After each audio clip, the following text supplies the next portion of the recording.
Hi friends, ನಮಸ್ತೆ. Welcome back to my channel. ನಾನು ಗೀತಾ ಭಟ್.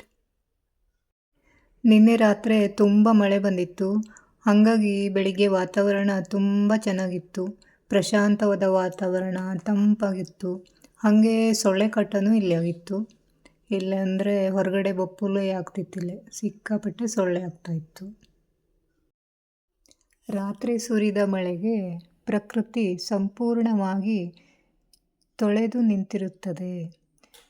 ಮುಂಜಾನೆ ಎದ್ದು ತೋಟಕ್ಕೆ ಹೋದಾಗ ಸಿಗುವ ಆ ಪ್ರಶಾಂತತೆ ಮತ್ತು ಅನುಭವಗಳು ತುಂಬ ಖುಷಿಯಾಗಿರುತ್ತದೆ. ಹಸಿರು ಎಲೆಗಳ ಮೇಲೆ, ಹೂವುಗಳ ದಳಗಳ ಮೇಲೆ ಮುತ್ತಿನಂತೆ ಹೊಳೆಯುವ ಮಳೆಹನಿಗಳನ್ನು ಸರಿಸುತ್ತಾ ಹೂ ಕೊಯ್ಯುವುದೇ ಒಂದು ಚಂದ. ಗಿಡದಲ್ಲಿ ಅರಳಿದ ದಾಸವಾಳ, ಮಲ್ಲಿಗೆ, ಶಂಖಪುಷ್ಪ ಯಾವುದೇ ಹೂವಿರಲಿ, ಮಳೆಗೆ ತೊಯ್ದು ಎಂದಿಗಿಂತಲೂ ಹೆಚ್ಚು ತಾಜಾ ಆಗಿ ನಿಷ್ಕಲ್ಮಶವಾಗಿ ಕಾಣಿಸುತ್ತೆ.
ಇಲ್ಲಿ ಅಡಿಕೆ ಗಿಡದ ಬುಡದಲ್ಲಿ ಒಂದು ಹಾಗಲಬಳ್ಳಿ ತಂದಿಂತಾನೇ ಬೆಳೆದ್ದು ಪಾಪ.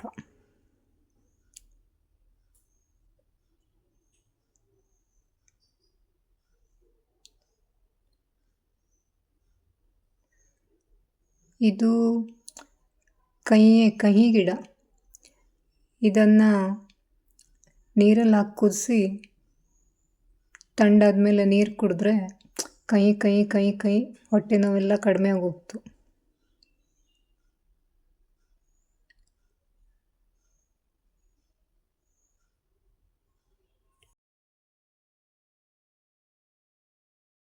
ವಿಡಿಯೋ ಇಷ್ಟ ಆದರೆ ಎಲ್ಲರೂ ದಯವಿಟ್ಟು ಸಬ್ಸ್ಕ್ರೈಬ್ ಮಾಡ್ಕೊಂಡು ನೋಡಿ, ಲೈಕ್ಸ್ ಕೊಡಿ, ಕಮೆಂಟ್ಸ್ ಮಾಡಿ, ಶೇರ್ ಮಾಡಿ. ನಿಮಗೂ ಈ ಥರ ಖುಷಿಯ ವಾತಾವರಣ ಇದ್ದರೆ ಹೇಳಿ, ಹಂಚ್ಕೊಳ್ಳಿ ನನ್ನ ಹತ್ರ. Thank you. ಧನ್ಯವಾದಗಳು.